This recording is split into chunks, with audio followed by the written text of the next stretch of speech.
We are still waiting on an Aaron Rodgers trade to the Jets, but the Jets also need to address offensive line, receiver, and defensive tackle. We'll talk about it today on the Locked On Jets podcast. You are Locked On Jets, your daily New York Jets podcast. Part of the Locked On Podcast Network, your team every day.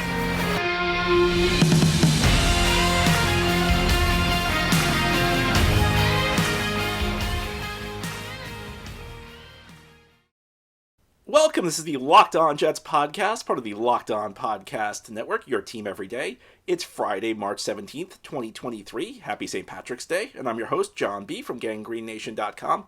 Thanking you for making the show your first listen or first watch every day. This podcast is free and available on all platforms, including YouTube. If you like what you see or hear, hit the subscribe button where you're watching or listening so that you'll never miss an episode. If you're listening on a podcast source and enjoy the show, please give the show a 5-star review. If you're watching on YouTube, please give this episode a big thumbs up. These things help the channel out and help other Jets fans find the podcast. And our episode today of Locked On Jets is brought to you by the all-new, all-electric Nissan Ariya. The Nissan Ariya, the EV for people who love to drive. Learn more at nissanusa.com. Well, all eyes continue to be on Aaron Rodgers. At the time we are recording this podcast, he still has not been traded to the Jets. Will it be days? Will it be weeks? Hopefully it will not be months. But there are other parts of this team beyond the quarterback, believe it or not. And we are approaching the end of the first week of free agency. The Jets have been pretty quiet so far, but there are other needs on this roster beyond quarterback. And we're going to talk about them today. And I'm going to begin by talking about the offensive line, because this is a unit where things are very much up in the air. In fact, I would say at this point in time, there is only one starter I am confident will be at a certain spot, and that is Laken Tomlinson, who I am sure is locked in to the left guard position. Aside from that, I think there's an open question about who's going to start where for the Jets this next season. Now, there's a second guy I will pencil in as a starter, and that's Elijah Vera-Tucker. We know he's going to be on the team, but will he be at right guard? Will he be at right tackle? I don't think he'll be at left tackle, but I guess you can't rule it out. He did play a game there last year. Outside of that, there's a lot that's unknown. Dwayne Brown says he's coming back. The Jets say they want Dwayne Brown back. You know, he's 38 years old.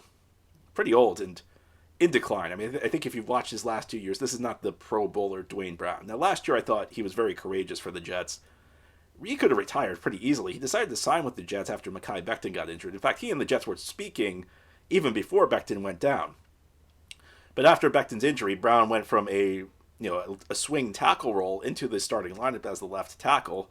He got injured, missed the first couple of weeks because he barely played in preseason. He got injured, though, had to miss the first couple of weeks.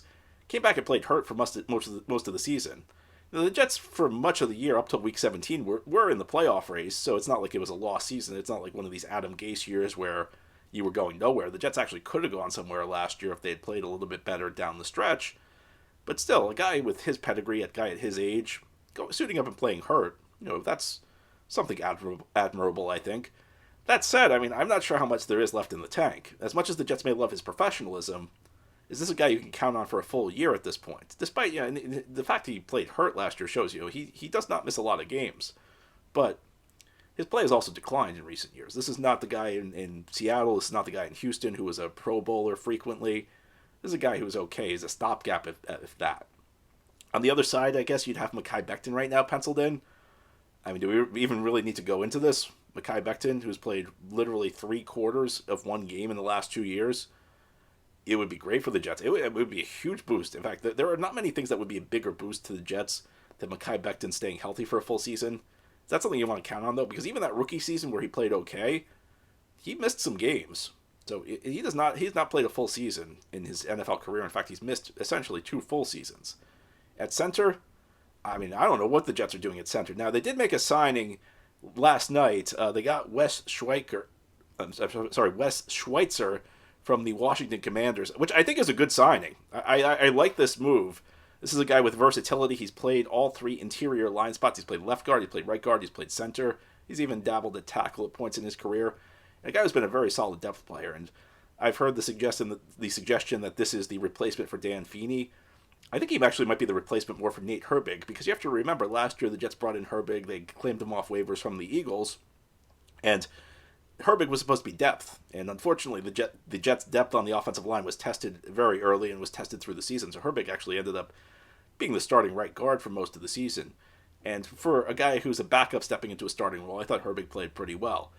Now, the guy the Jets just signed, Schweitzer, I think he's a good backup. I think he's a guy, if you called on him, he could play pretty effectively.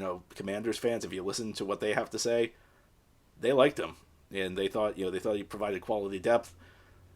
I like him a lot as a backup. I like him less as the starting center. And I think the Jets still have to deal with the center position. Connor McGovern's still out there. Jets, again, showing very little interest, even though McGovern's probably the best guy still available. The Jets did strike out on Jake Brendel from the 49ers.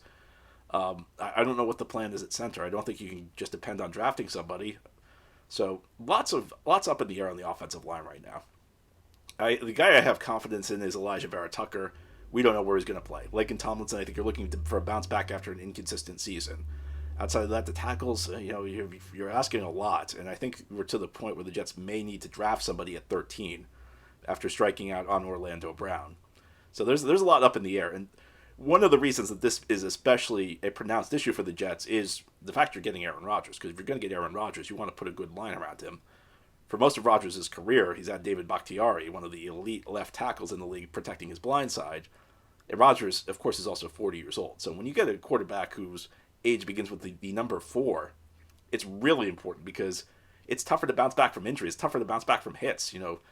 The bumps and bruises of the season hit you a little bit harder when you're 40. They're tougher to bounce back from.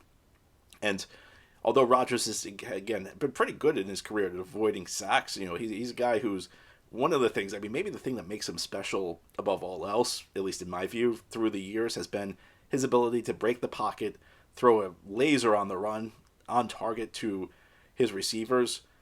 But I think that goes away a little bit as you get to 40. And I think Rodgers, the Rodgers we see in 2023 will probably be a guy who's a little bit more confined to the pocket than he was back during his glory days. And you hope that there are still some glory days ahead, but I don't think anybody's the quarterback they are at 40 what they were at 25 or 30. So the Jets really need to protect Aaron Rodgers. Now, and they also, you need to build an offensive line to help your running game out because you got Breece Hall bouncing back from an injury. You don't know if Breece is going to be himself. You don't know if Breece is going to be like the Breece Hall we saw in October right off the bat. It may take a little bit of time for him to get that form back, even if he's back on the field, but more so for Rodgers.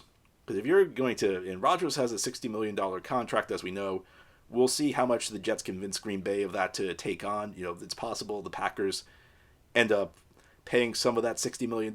I think the Jets, if the Jets play their cards right, they could end up forcing the Packers to take on quite a bit of that money. But in any event, no matter what you're paying Aaron Rodgers, you want to make sure he's got a good offensive line in front of him because that's critical. You don't want Aaron Rodgers going down the first week of the season because you couldn't protect him. And this investment that you're making in him is suddenly out the window. You don't want Aaron Rodgers to miss any time because the Jets I think the Jets in 2023 are going to be a very quarterback-dependent team. I think that's how you build a team around Aaron Rodgers. So they need to make sure this offensive line is up to par. And right now, look, I don't want to be overly critical because we're still in the early days of the offseason. But the current state of and there's still plenty of time to make moves, both in terms of free agency and the draft. But if the season began today, nobody would be confident in this offensive line. So a lot of work still to be done on that front. There's also some work to be done as far as Aaron Rodgers' pass catchers go. I think the Jets still need to add a wide receiver. So you may disagree with that. I don't. I think there's still a receiver away from having a good group. And I'll tell you why as we continue on this Friday episode of the Locked On Jets podcast. Today's episode of Locked On Jets is brought to you by Built Bar. It's not just Aaron Rodgers speculation season. March Madness is here, and the Built March Madness bracket is here. We know you have a favorite bar or puff, and now's your time to make it count. So go to BuiltMarchMadness.com to vote for your favorites. I'm not sure which one I'll be voting for, but here's how it works. You vote for your favorite bar or puff, and then you'll be entered into a drawing where 50 lucky Locked On listeners will get a free box of Built. Not only that, but one lucky Locked On fan will win a 12-month subscription to Built to have Built's best bars or puffs delivered straight to your door. You've got to try Built, the best protein bar ever. They are so amazing you will not think they're good for you. What makes these bars and puffs so good? Well, for starters, they're all high in protein, low in sugar, and covered in 100% real chocolate. That's right, real chocolate. So run to builtmarchmadness.com right now to vote for your favorite bar or puff and pick up a box while you're there. You can vote every day in March, so hop in and support your pick. Thank you for making Locked On Jets your first listen or first watch every day. This podcast is free and available on all platforms. Aaron Rodgers, not a member of the Jets yet. The Jets are still looking to build a team around him. There's still some work to do. Now, the Jets, this week, the one major free agent signing they've made to this point was Allen Lazard, a guy with plenty of experience catching passes from Aaron Rodgers. Put up over 700 yards last year in Green Bay. It was his first time in his career he's put up so much as 600 yards. A guy who I think is a complimentary player. So the way I view Allen Lazard is if he's like your third or fourth option, he's fine. And I think stylistically there are ways where he fits in with what the Jets need, because you have Garrett Wilson, who's a guy who could get open, and a guy who's got route running ability. You have Elijah Moore, a guy who in theory is a burner, a guy who's, in theory is the operative phrase here, but in theory a guy who should be able to be a home run hitter, a big play option for your offense. Lazard is a big body guy. He can probably help in the red zone. He can win. He should be able to win contested catches for you. The thing is, when you look at this group, and I think Lazard, it's a Garrett Wilson is a go-to guy. Lazard, I think, is probably a third or fourth option. So when you have these two, it puts a lot of pressure on the third guy in the mix to be really like kind of your second banana. It believes, and that guy is Elijah Moore, and I think that that's a little unnerving based on the season Elijah Moore just had, because as much as we can talk about Elijah Moore's tangible skill set, as much as we can talk about his theoretical potential, his second season was a disaster. And for me, that's always a key season. You look at, there are a lot of players in the NFL where the biggest improvement they make is between year one and year two, and I'd take it a step further. I think when you don't make the step forward in year two, it's a major red flag. Now, somebody like a Garrett Wilson, we know he's great. I mean, he was great year one. Elijah Moore's rookie season is more along the baseline of what you'd expect from a rookie, where you get flashes here or there. He hasn't quite put it all together. You say, you know something, you look at his great moments, you say, if he can do that on a more consistent basis, we may have something here. Unfortunately for the Jets, Moore did not. There are plenty of examples through the years of guys who had semi-promising rookie seasons for the Jets. I mean, there's another wide receiver who was drafted the year before Elijah Moore, Denzel Mims, who played about half the season because of injuries his rookie year in 2020 and showed flashes. And you said, you know something, if Denzel Mims can put that together on a more consistent basis, the Jets will really have a great receiver. Unfortunately, Mims took a huge step back in year two and really has never recovered.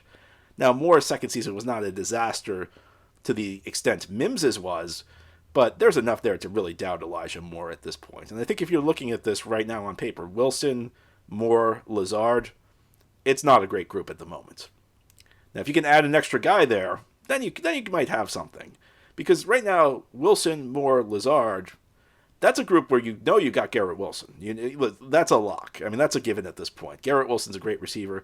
Garrett Wilson did not have the okay kind of rookie season where you saw flashes.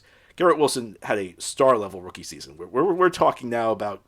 Normally, when you enter year two, you're talking about, can our receiver get to 1,000 yards? Garrett Wilson's already there. Now the question is, can Garrett Wilson get from 1,100 to 1,500? That's where Garrett Wilson is. He's a go-to guy, no question about it. After that, it's dicey. What are you going to get from Moore? Lazard has shown you he is what he is after 5 years in the league. After catching passes from Aaron Rodgers, I mean, he's got one season with more than 600 yards. He's probably more of a third option, maybe a fourth option. Moore, he's a real wild card. So what do you want to get? There has to be another option out there the Jets can go get, and I think that's key. And Aaron Rodgers, of course, on the reported wish list that came out the other day, Odell Beckham Jr. was a guy that was there. Now, Rodgers has disputed the existence of this wish list, which, for me, it's almost like academic, because whether or not there was a physical list exchange, whether or not there was some sort of text message or email or something like that exchanged, I'm pretty sure Aaron Rodgers has conveyed to the Jets guys he wants to play with.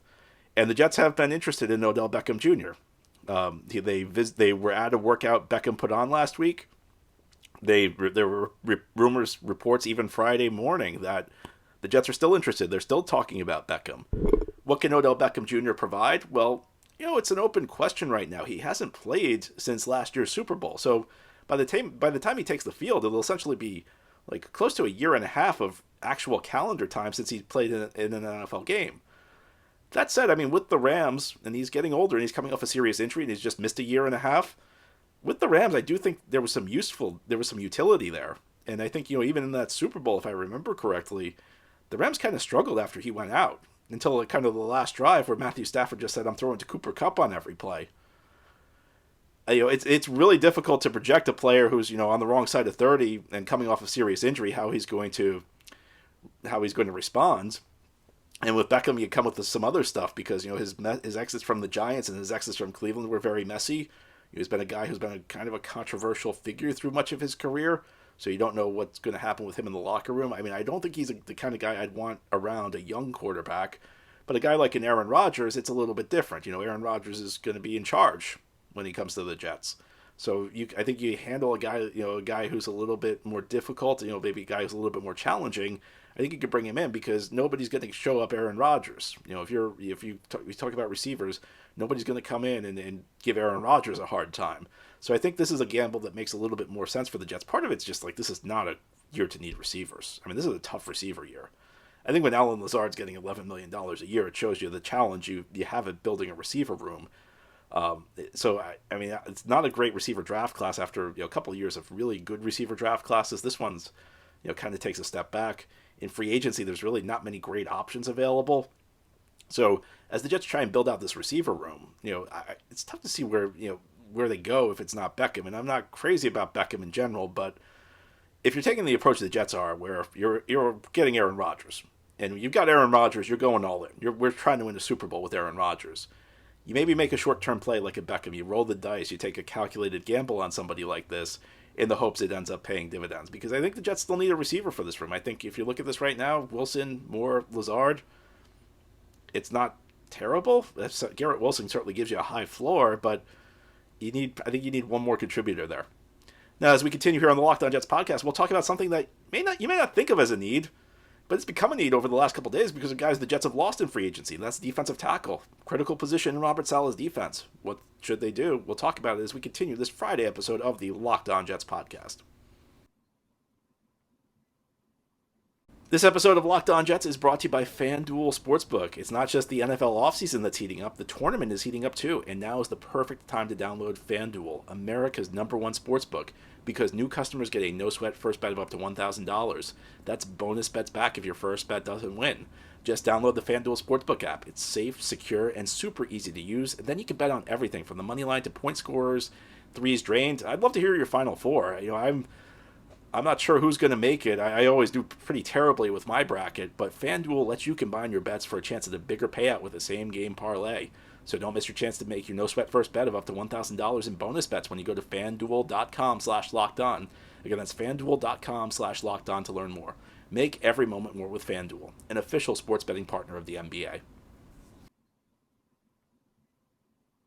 This is the Locked On Jets podcast here on this Friday. We're talking about the team the Jets are trying to build around Aaron Rodgers and the needs that they still have. It's been a pretty quiet free agency period for the Jets, which is funny because it doesn't feel quiet. You're talking about acquiring one of the biggest name quarterbacks in the NFL, yet the actual action really been very small for the Jets. Allen Lazard, a wide receiver, brought in an offensive lineman from Washington. And the Rodgers trade's still not done yet, so we still have to wait on that. I think things will obviously pick up after the Jets are able to eventually trade for Aaron Rodgers. There's actually a need that's been created by what's happened so far in free agency. It was not a need going into free agency, but I think defensive tackles emerged as a pretty big need for the Jets because they've lost Sheldon Rankins, first of all, to Houston. They also lost a backup, a rotational guy, Nathan Shepard, to the New Orleans Saints.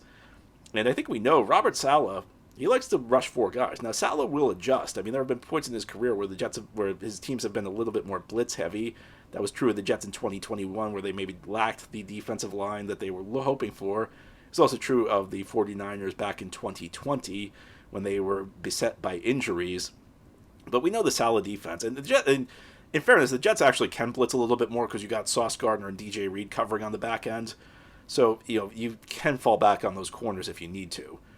But the Jets like to get defensive linemen who get after the quarterback, and they're kind of lacking that right now. I mean, that's Quinn and Williams, obviously. I mean, the defensive line can only be so bad with Quinn and Williams there, but defensive tackle is a critical position for the Jets, and it's no accident that the Jets invested very heavily on the defensive line Saleh's first offseason, and they put off corner until the second offseason, where they did a heck of a job bringing in Sauce and DJ, but the defensive line now needs some restructuring.